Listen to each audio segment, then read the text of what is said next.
Hi, this is Marie, Whirledpeas Knits, episode 25. Thanks for joining me. So this is a podcast about knitting and crochet. I have some sewing and a tea corner and some gardening. I have a gardening update that I'll put in at the very end this time. So thanks for joining me. So just to jump right into what I'm working on, I have a pair of socks that I just put on the needles this time, and I have it in a new bag that I made for myself.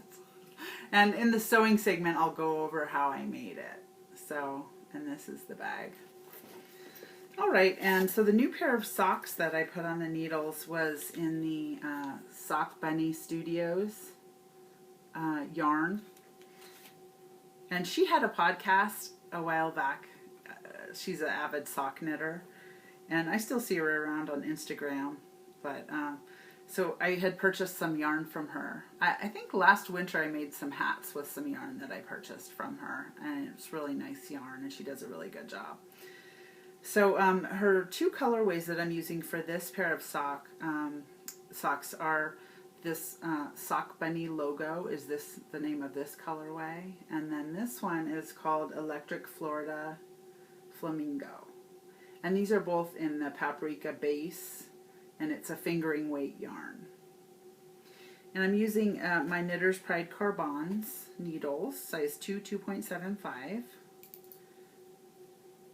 and so I'm using the pink for the cuff, and then for the heel and for the toe, and the blue for the main color on this set. And I think I'll have enough. I'm doing them fairly short, so I think I'll have enough to do another pair with the opposite colors. So, yep. That's my first, this is a cast on that is new since the last time I saw you. Okay, and then the next work in progress that I have is in this little owl bag by the Silver Shed, and I'm working on a pair of blueberry waffle pattern socks. So I just put a few more inches on this time, and the pattern's by Bev Hearn. And I'm not doing the waffle pattern on the foot of the sock. I'm just doing it on the top of the sock, and then the top part of the sock. So, and it's a standard 2x2 rib. And I'm just looking down at my notes so I don't forget anything. The colorway is 01801, and it's Regia. So that's the yarn.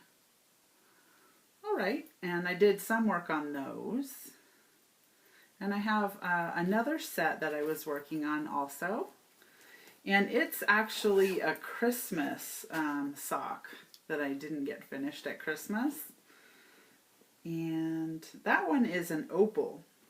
Let me see if I have the tag. This is opal. And the color number is 9040.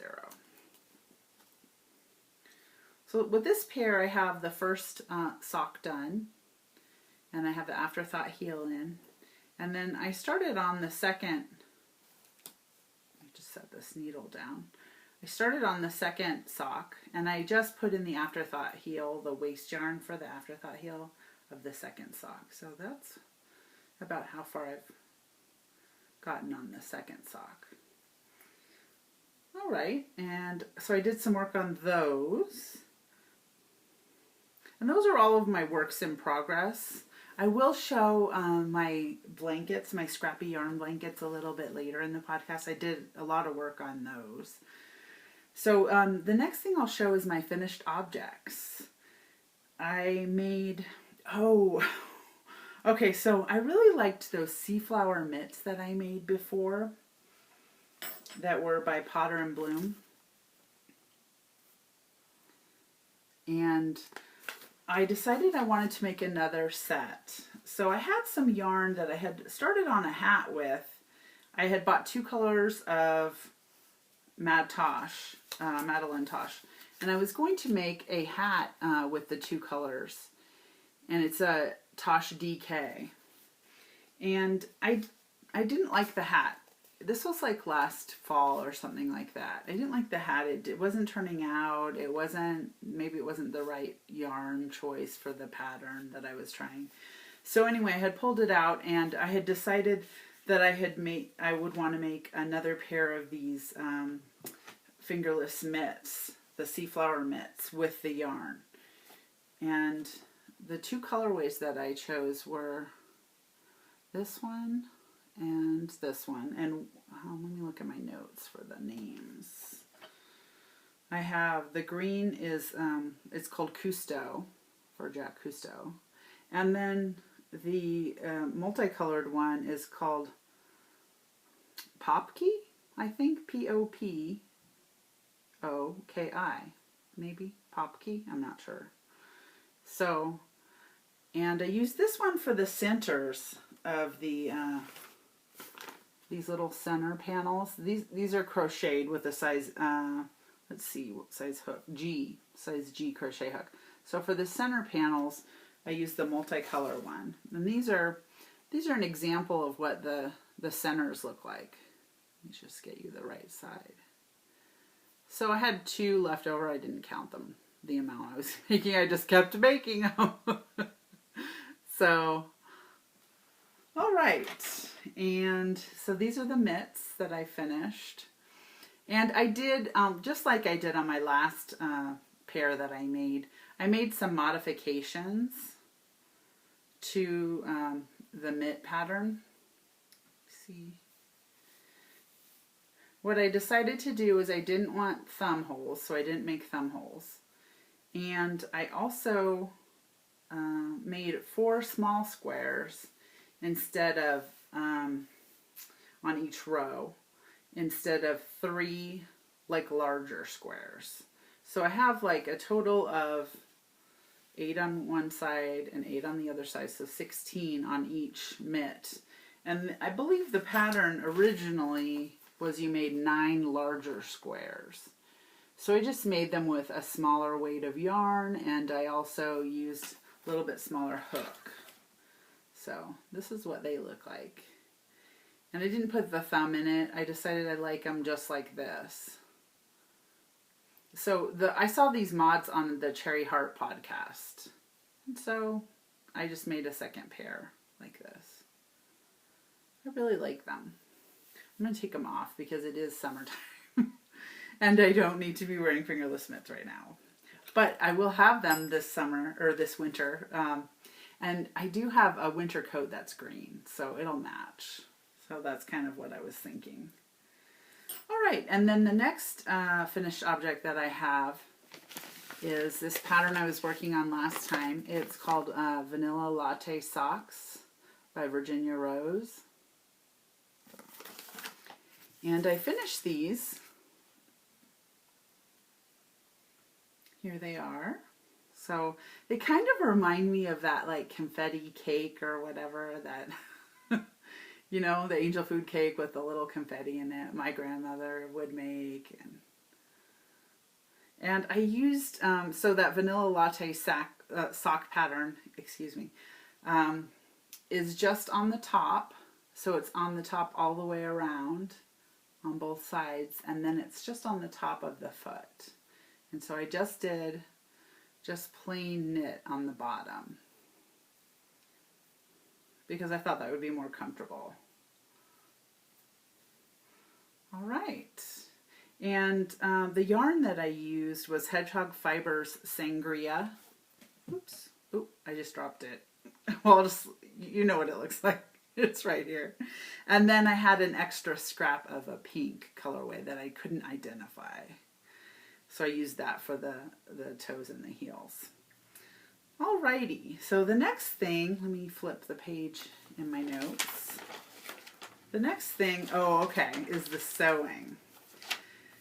Okay, so I had gotten these two patterns. I actually got one of them a while back, and I was planning to make, I feel like it was like Leslie of the Knit Girls podcast maybe was making it. I can't remember. Somebody was making this.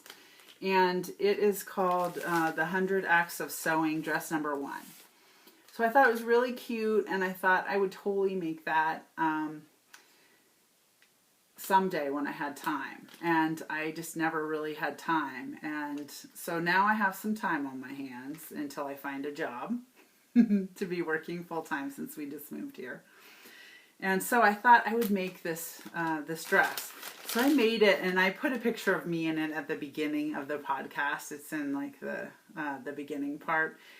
So it's no fault of the lady who made the pattern, but I kind of thought the color choice that I made for it, this is it. It kind of reminds me of like a hospital gown a little. So I was like, I don't know. I'm not sure if I'll wear it outside of the house, but around the house in the summer, it's fine. So basically, it's just a little dress. It has pockets. You can see a picture of me in it. And I made it maybe too big, too. I made it like, I wasn't sure what size to do. I tried to measure and do the correct size, and it's a little bit too big. So in the photograph, I had like clothespinning the back of the excess fabric in the middle of the back. So anyway, I don't know that I will revisit this dress. Maybe I might take it in a little. I'm not sure. I'm still thinking on it. All right, and so then I decided, you know what I should make is the skirt that everybody's making, which is this skirt, the 100 Acts of Sewing skirt number 1.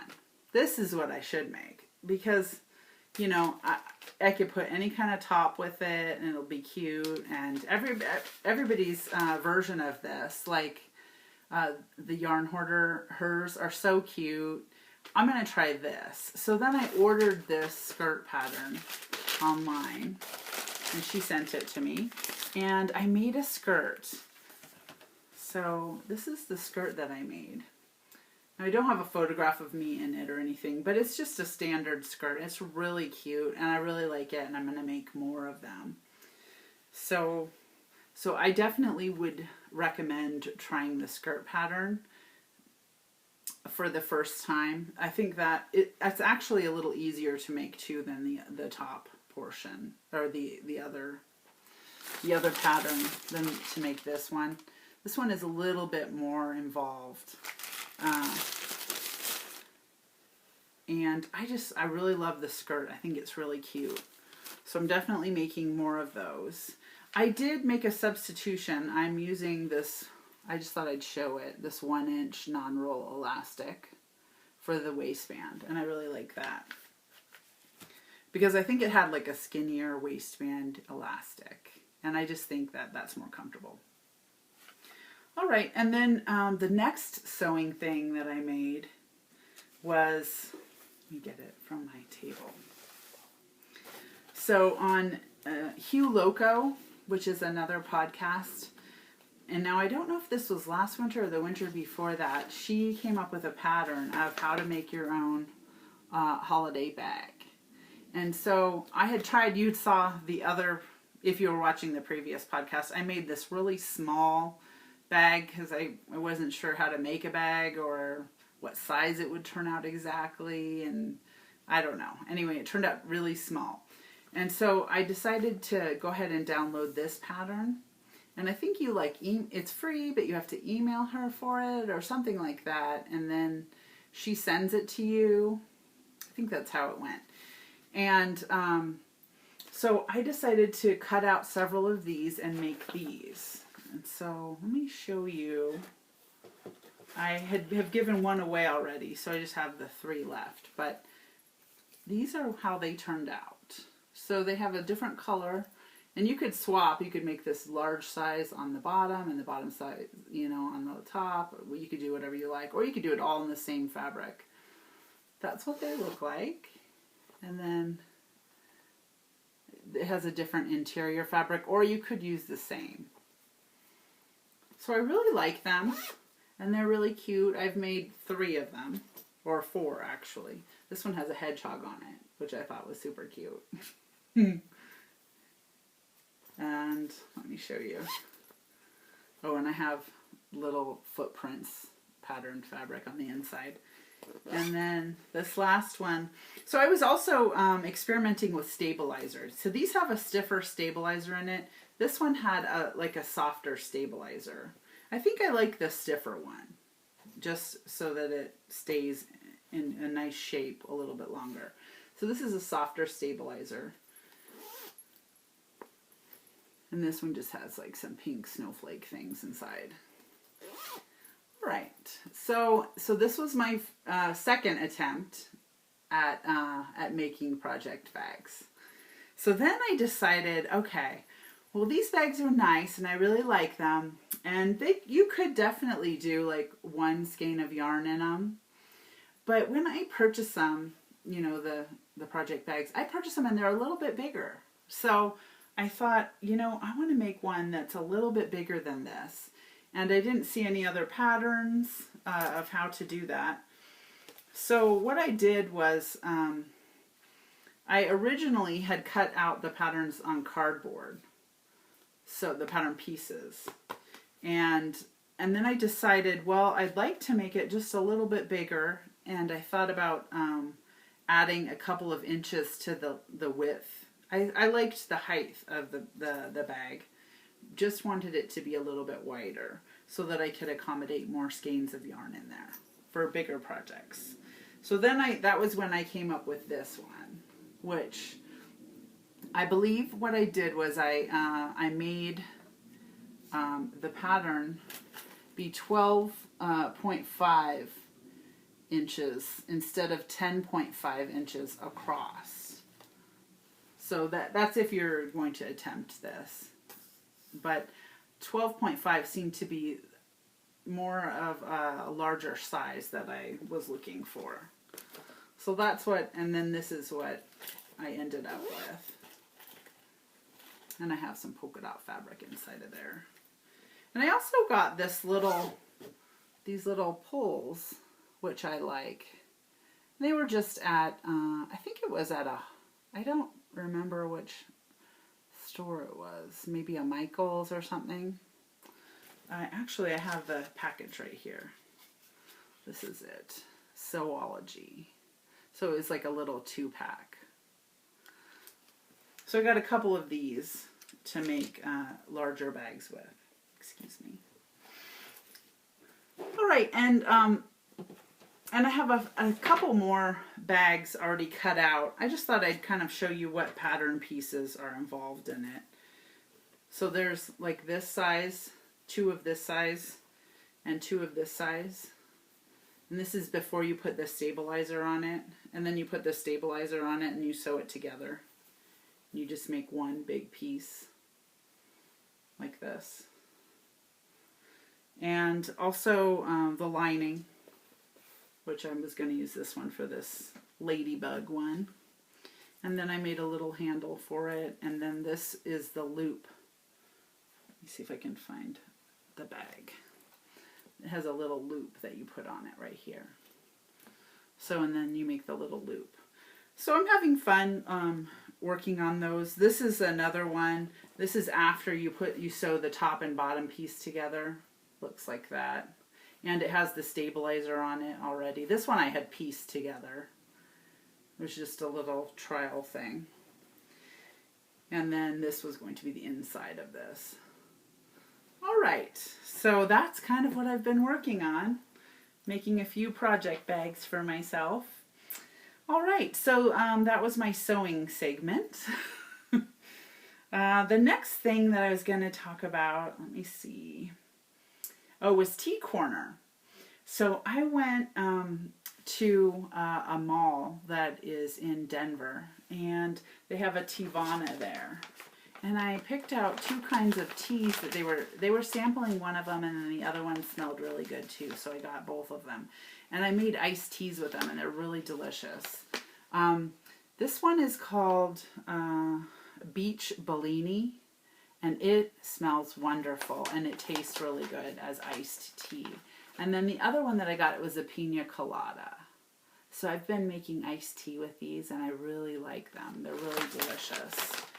And the other teas that I was drinking this past time that I was away from you is Vanilla Almond by the Republic of Tea. And this one has black tea, vanilla beans, and almond bits, and it's really delicious. And it doesn't need any sweetener or anything. It's just really good. So I've been drinking that. And then the other one that I had been drinking is this Tazo Berry Trifle. And so this one is black tea and freeze-dried berry pieces, strawberry, raspberry, blueberry flavors. So, or pieces. This says natural flavors. So this is the other one that I've been drinking, and I really like it. All right, and then let me check and see. Let me flip the page. Oh, okay. So I have my my scrappy yarn blanket that I did some work on. Let me show you. I did a bunch of purple and pink stripes. So this is a Granny Stripes blanket pattern, and it's from Lucy of Attic 24, size F crochet hook. And I did this top part from the little stitch marker up, like from here up. And you know, I was looking at this and I was thinking, I really like the way that, I like purple and pink together, but I like the way that like teal blue color or turquoise blue color looks with purple and pink. That would be really a really cool striped colorway. So that'd be cool to have someone dye you some yarn with those three colors, and maybe white too. Like a speckly white, and then a pink, a purple, and the teal. That would be really cool. I wonder if somebody already has that. So that was what I was working on, that Cozy Memories, or the Scrappy Yarn Blanket. And then I also did some work on my Cozy Memories blanket. And so with my Cozy Memories blanket, I'm doing 22 stitches in each square. This is it. And this square is, I did these 3 squares right here. This one is Regia color 4251. And then this second one, that was this corner one. The second one is the one that I got in the trade that I did with Ashley Knits a Lot.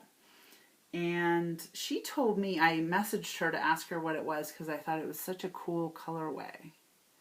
And she told me it was called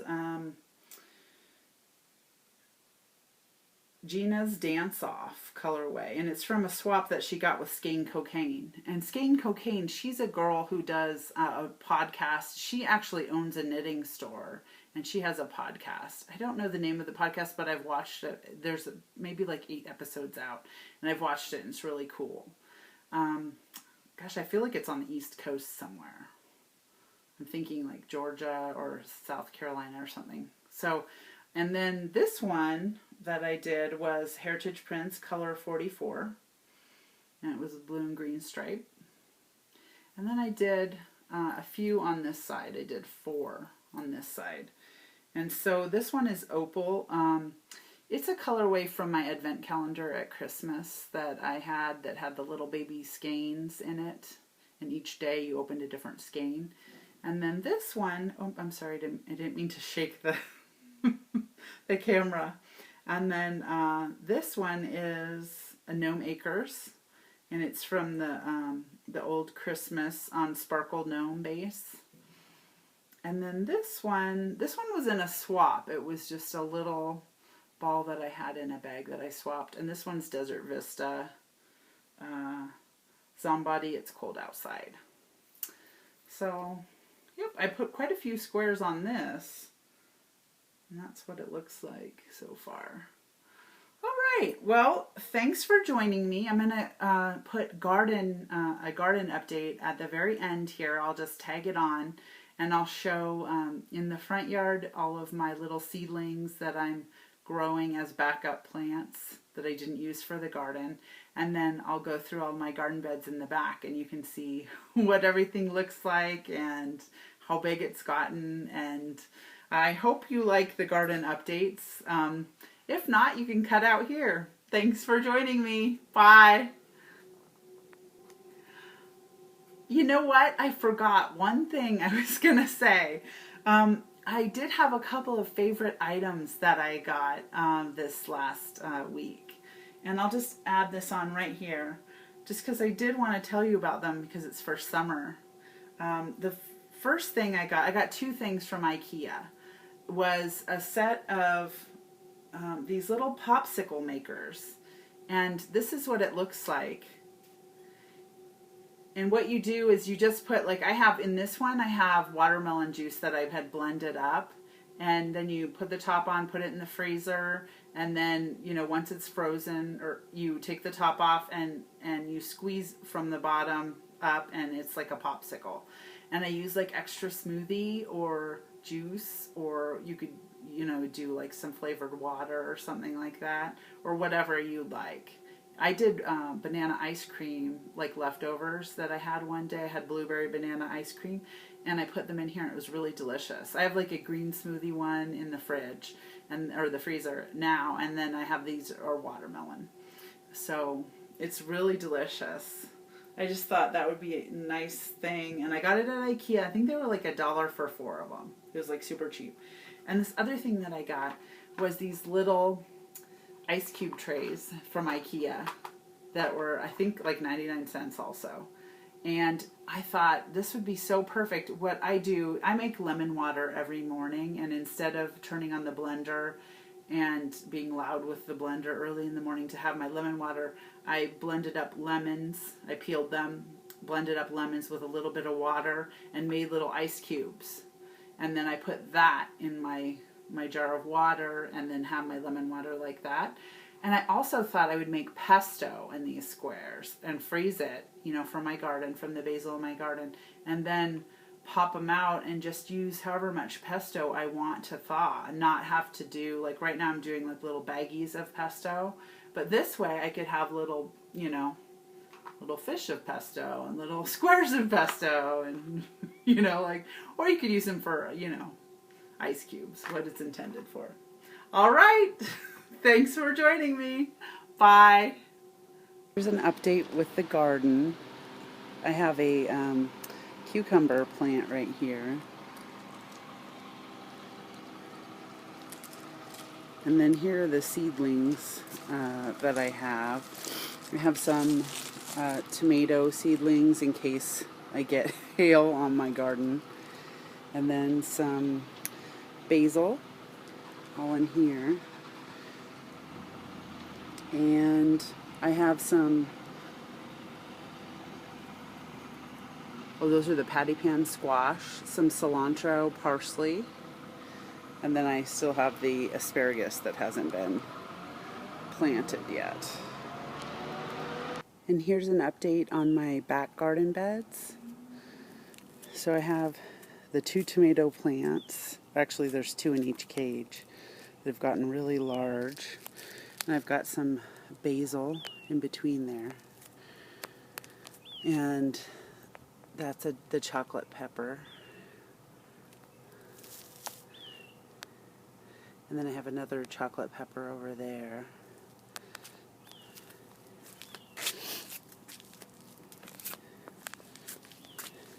I have a couple of sweet banana pepper plants here. I have a mammoth jalapeno pepper, like right here in the middle. And then these are all varieties of cucumbers that are around these little wooden trellises. So there's pickle cucumbers, and then those are straight 8s, which are long cucumbers.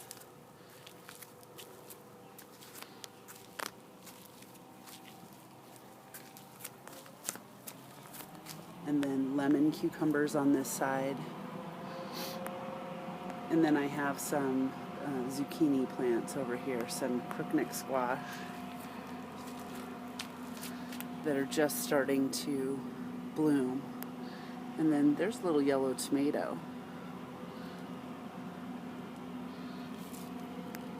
And then these are regular zucchini plants.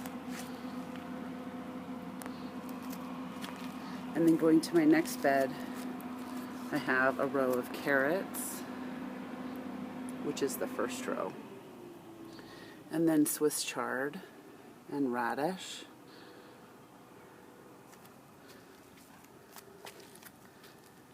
And then red and golden beets.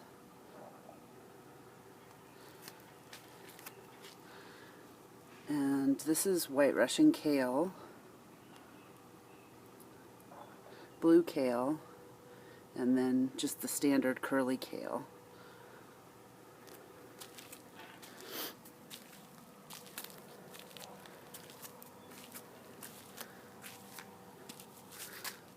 This is where I have the dinosaur kale, those two, and then the Tom Thumb lettuce. And then this is my herb box, which are the yellow and red onions on this side. And then a rosemary plant, chives. And then a bunch of basil for pesto making. And then these are the sweet yellow onions, the cilantro, the mint, and parsley. Oh look, it's a ladybug. And then I have some tarragon right here. And that's all for my garden update.